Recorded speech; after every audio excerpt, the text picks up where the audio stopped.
अस्सलाम वालेकुम नाज़रीन, प्रोग्राम कराची टुडे और मैं हूं आपका मेज़बान बिलाल खान। आज की टॉप स्टोरीज प्रोग्राम के अंदर जो चीज़ें डिस्कस करेंगे वो सबसे पहले मैं आपको बताता चलूं कि सरजानी के अंदर तजावुज़ात के खिलाफ ऑपरेशन हुआ, लेकिन ऑपरेशन में जो मैदान था वो मैदान जंग की सूरत हाल दिखाई दी वहाँ पर, जिसके नतीजे में एक मुख्तियार कार को ज़ख्मी किया गया। फिर उसके बाद दौरान इलाज वो दम तोड़ गया। ये आज की सबसे टॉप खबर है कि ऐसा क्यों हुआ। लेकिन उसके साथ साथ ये भी मैं आपको बताता चलूँ कि मैरीटाइम सिक्योरिटी और कस्टम हुक्काम की जानिब से एक बड़ी कार्रवाई की गई है मंशियात की और स्मगलिंग की अगर बात की जाए तो उसकी रोकथाम के लिए, वो भी डिस्कस करेंगे।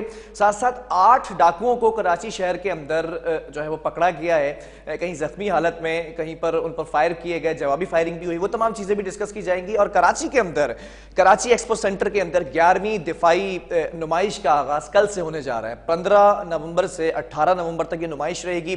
फिर उसका ट्रैफिक प्लान भी हम डिस्कस करेंगे कि डीआईजी ट्रैफिक की जानिब से कौन सा जो है वो रूट मुतबादिल जो है वो रास्ता दिया गया है। साथ साथ अगर सिंध के सरकारी अस्पतालों की बात की जाए तो वहां पर तिब्बी अमला ताहाल हड़ताल पर है, मरीज दरबदर हो चुके हैं और जो ग्रैंड हेल्थ अलायंस है उसके मुतालबात क्या है और मुतालबात क्यों नहीं माने जा रहे। सबसे पहले आ जाते हैं पहली स्टोरी के ऊपर। सरजानी के अंदर जो तजावुजात के खिलाफ ऑपरेशन हो रहा था, उस ऑपरेशन को जब करने वहां पर टीम पहुंची है तो हमने देखा कि जवाबी जो है वो मुज़ाहमत जिस तरह से होती है, मुज़ाहमत की गई वहां पर और फायरिंग हुई है बाकायदा। उस फायरिंग के नतीजे में जो मुख्तियार कार था वो जान की बाजी जो है वो हार गया और जख्मी हो गया था। इलाज के लिए अस्पताल लेके भागे और अस्पताल के अंदर हमने देखा कि वो मुख्तियार कार दम तोड़ गया। और जो लोग जख्मी हुए हैं उनको भी यहाँ पर डिस्कस किया जाएगा। हमारे साथ इस वक्त ऐनी शाहिद मौजूद हैं जो कि असिस्टेंट मुख्तियार कार हैं अब्दुल क़य्यूम। उनसे जानेंगे कि वाकई वहाँ पर हुआ क्या, ये जो कार्रवाई हो रही थी ये कौन लोग थे जिन्होंने फायरिंग की है। फिर ये भी बताया गया कि पुलिस एहलकार भी जख्मी हुए, पथराव भी किया गया, क्यों ये जो है वो बेकाबू होती नजर आई सिचुएशन, वजह क्या थी। अब्दुल क़य्यूम, बहुत शुक्रिया ज्वाइन करने के लिए। जानना चाहूंगा आज ये कार्रवाई किस चीज की हो रही थी और ये जो मुज़ाहमत की गई, मुज़ाहमत करने वाले लोग कौन थे? जी शुक्रिया अपने प्रोग्राम में लेने के लिए। जी आज हमारे मुख्तियार कार, जो कि सबसे पहले तो मैं मजम्मत करता हूँ सब अफसोसनाक थाने की। मुख्तियार कार साहब हमारे एंटी एनक्रोचमेंट ड्राइव पे गए हुए थे, तो वहाँ पे ये वाक़या सामने पेश आया है। और आपने अपने इंट्रो में कहा कि कोई मज़ाहमत या कुछ, तो मैं आपकी तस्दीक करूँ कि मज़ाहमत अगर होती तो फिर उनकी तरफ से जो लैंड ग्रेबर्स थे, जो दहशतगर्द थे, उनका भी कोई जख्म होना चाहिए था। ऐसा कुछ भी नहीं था, ये वन साइडेड थी। और पुलिस जो है बिल्कुल ही मौके पे हमारे मुख्तियार कार साहब को, हमारे जो सीनियर थे भाई थे हमारे प्यारे जो आज शहीद हुए हैं, उनको बिल्कुल तन तनहा छोड़ के चली गई। और हमारी एंटी इंक्रोचमेंट फोर्स की साथ होती है मुख्तियार कार के साथ, एंटी इंक्रोचमेंट ड्राइव में, वो भी उनको छोड़ के अकेले चले गए। और वो आधा घंटा उनकी जो लाश है या वो जब तक उनकी सांस थी तो तब तक वो आधा घंटा वो वहाँ पे ऐसे ही तड़पते रहे। देयर वाज नो बडी जो उनको रेस्क्यू कर सके, उठा सके, कोई एम्बुलेंस तक ले जा सके। तो ये इस तरह से ये पेश आया है सारा वाक़या जो आज है ना। अच्छा, जो जिन लोगों ने फायरिंग की है आप कह रहे हैं वो टारगेटेड थी, और असिस्टेंट कमिश्नर की अगर बात की जाए तो वहाँ पे मौजूद थे डिप्टी कमिश्नर के ये अहकामात थे, एडिशनल डिप्टी कमिश्नर के, जिसकी अहकामात को मानने के लिए तजावुजात के खिलाफ ऑपरेशन किया जा रहा था। टीम में कौन कौन से मेंबरान मौजूद थे और ये भी बताया जा रहा है कुछ लोग जख्मी भी हुए?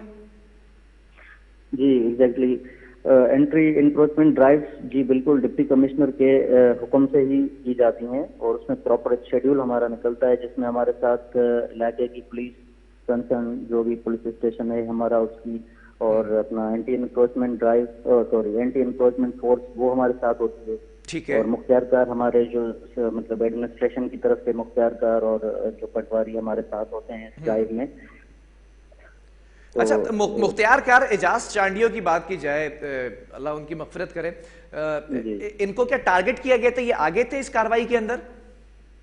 देखें, मैं एक बात आपको बताता चलूं कि मुख्तियार कार खास करके या पटवारी, इस तरह से इसको एक ऐसा टैग लगाया गया इस पोस्ट को, इस नाम को, कि जैसे कोई बहुत बड़ी करप्ट कोई चीज और कोई इंसान, इस तरह से मतलब हर तरह से हमें इतना प्रेशराइज किया जाता है। खास करके ये टैग हमारे ऊपर लगाया गया है कि करप्ट तरीन इंसान है ये लोग। हम लोग भी देखिए आपने कि आज हमारे भाई जैसे शहीद हुए हैं, तो इस तरह से हम गवर्नमेंट लैंड को सिक्योर करने के लिए, गवर्नमेंट प्रॉपर्टीज को, मुख्तियार कार बेसिकली मैं आपको बताता चलूँ कि मुख्तियार कार पोस्ट है क्या। मुख्तियार कार एक custodian of the record of right जो है मतलब जो भी हमारी सोसाइटी कम्युनिटी जो भी उनके रिकॉर्ड्स हैं प्रॉपर्टीज के, उनका कस्टोडियन मुख्तियार कार है। ये 99 में कुछ इस तरह से हुआ था जब मुशर्रफ साहब के टाइम में मैजिस्ट्रेट के पावर जो किसी वजह से खत्म किए गए थे अनफॉर्चुनेटली, उसके बाद से हमारे साथ ये वाकयात, पहले तो इनमें कमी थी लेकिन फिर आहिस्ता आहिस्ता आहिस्ता आहिस्ता ये बढ़ते गए। पुलिस पावर्स, मैजिस्ट्रेट पावर्स ना होने की वजह से मतलब ये सब चीजें रूनमा होती रही इस तरह से। तो सिक्योरिटी का बेसिकली बहुत ज्यादा इशू है मुख्तियार कार्स को। एंटी इंक्रोचमेंट ड्राइव में आपको पता है कि कराची की क्या मतलब प्रॉपर्टी की वैल्यू है, उस हवाले से एंटी इंक्रोचमेंट ड्राइव में हमारे साथ जो पुलिस और ये जो आपको मैंने बताया कि एंटी इंक्रोचमेंट जो फोर्स है हमारे साथ, उनका ताबन ना होने जैसा है, ऐसा लगता है। ठीक है, एंटी इंक्रोचमेंट पुलिस वहां पर थी, अगर थी तो उनके भी हवाले से खबरें आ रही कि जख्मी हुए उनके एहलकार। नहीं, ऐसा कुछ भी नहीं है। जख्मी हुए होते तो अगर हमारे अपना शहीद हो गए मुख्तियार कार, हमारे सीनियर वो शहीद हो गए, तो वहां पे भी आप लोग, आपकी टीम्स आई हुई थी, मीडिया की। आप लोग ये ग्रैंड ऑपरेशन करने गए थे, कोई पुलिस फोर्स साथ नहीं थी कि अगर कोई ऐसा वाकया होता ना खुशगवार तो उसको टैकल किया जाए? जी मैं अर्ज कर रहा हूँ कि पुलिस बिल्कुल मौजूद थी, एंटी इंक्रोचमेंट फोर्स भी मौजूद थी, लेकिन जैसे ये इंसिडेंट जैसे ही मतलब वहां से पथराव पहले स्टार्ट हुआ, फिर अपना फायरिंग हुई, ये सब कुछ हुआ, तो वो एकदम मौके से उनको छोड़ के चले गए। अब एक तन्हा अच्छा, आप कयूम वहां पर मौजूद थे, आप पर भी फायरिंग हुई है क्या?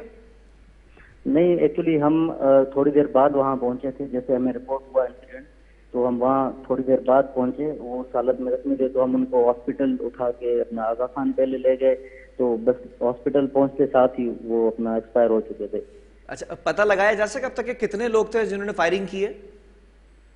जी, अभी ये तो पुलिस को पता होगा, वो अपना वर्जन दे सकेंगे इस हवाले से कि उन्होंने क्या कार्रवाई की है, कितने लोग थे। बेसिकली वहाँ पे ये कुछ फलाही इदारे के कुछ प्लॉट्स थे, कुछ एराजी थी, जमीन थी उनकी, जिनके खिलाफ ये एंटी एनक्रोचमेंट ड्राइव थी, और उसको खाली करवाने में ही ये वाक़या सारा जो है। ठीक है, बहुत शुक्रिया।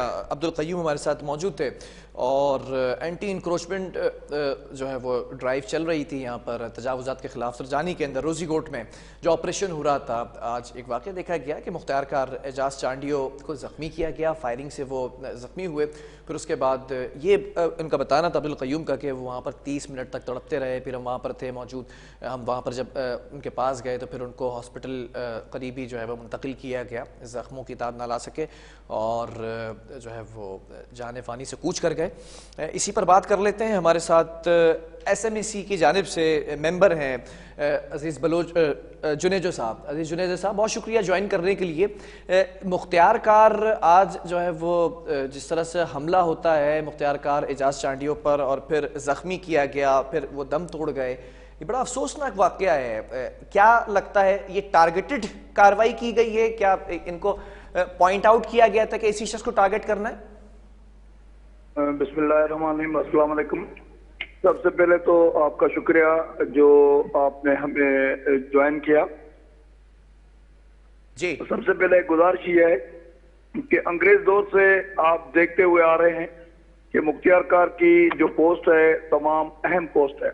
जो मुख्तियार कार है वो custodian of record of rights है, मतलब अभी असिस्टेंट कमिश्नर भी है, लेकिन जो रिकॉर्ड ऑफ राइट्स का काम है वो पूरा तहसील का, तहलके का मुख्तियार कार ही करता है।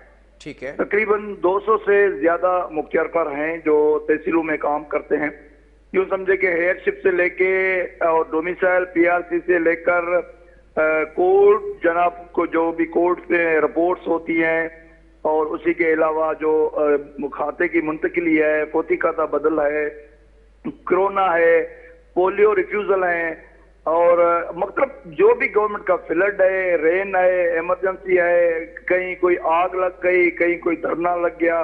पहले तो हम अपना 107, 109 और ये मजिस्ट्रेट फर्स्ट क्लास मजिस्ट्रेट के इख्तियारात भी थे, और उसके बाद में मुशर्रफ साहब ने ये इख्तियारात खत्म कर लिए। उसके बाद अभी भी स्पेशल जुडिशियल मजिस्ट्रेट तौर तो काम सिंध में कर रहे हैं, लेकिन अभी बहुत बड़ा ये अलमिया है कि मुख्तियार कार को लोग माशरे में पता नहीं किस नजर से देखते हैं, लेकिन मुख्तियार कार के बच्चे भी हैं, बीवी भी है, उनका पूरा खानदान भी है।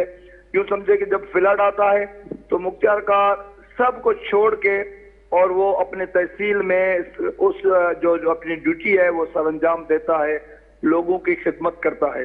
लेकिन अभी अंधेर नंगरी ये है हमारे मुल्क में कि कितने सालों से मुख्तियारकारों के प्रमोशन नहीं हो रहे हैं। हाता के एंटी इंक्रोचमेंट फोर्स जो बनाई हुई है रेवेन्यू फोर्स है, लेकिन किसी भी मुख्तियारकार के पास कोई भी गनमैन नहीं है। और अच्छा, के अलावा जो अजीज जुनेजो साहब, मुझे ये बताइएगा, आज का जो ये वाकया हुआ है, बड़े सवाल इसके ऊपर उठते हैं। एंटी इंक्रोचमेंट ड्राइव हो रही थी, तो क्या एंटी इंक्रोचमेंट पुलिस मौजूद होनी चाहिए थी वहां पर? मेरे जो हमने बात की, वहां मौजूद नहीं थी। मैं दफ्तर में था, जैसे ही मुझे इतला मिली तो हम फौरन आगा खान हॉस्पिटल पहुंचे हैं। तो हमारे इल्म में ये बात है कि एंटी इंक्रोचमेंट फोर्स के एक दो जो जवान थे वो भाग गए। और अच्छा, मतलब मौजूद थे वहां पर उनके साथ ड्राइव में? अभी ये कंफर्म नहीं है कि हद की पुलिस थी या वो थी, लेकिन वो जो एक दो जवान थे वो भी भाग गए। और वो जो अभी मीडिया पे भी रिपोर्ट हुई है या जो दोस्तों की तरफ से हमें मालूम हुआ है कि वहां पे उसको गाड़ी में आके शहीद किया है। और कुछ लोग ऐसे कहते हैं कि वो 2 घंटे तक वहां पे तड़पता रहा है।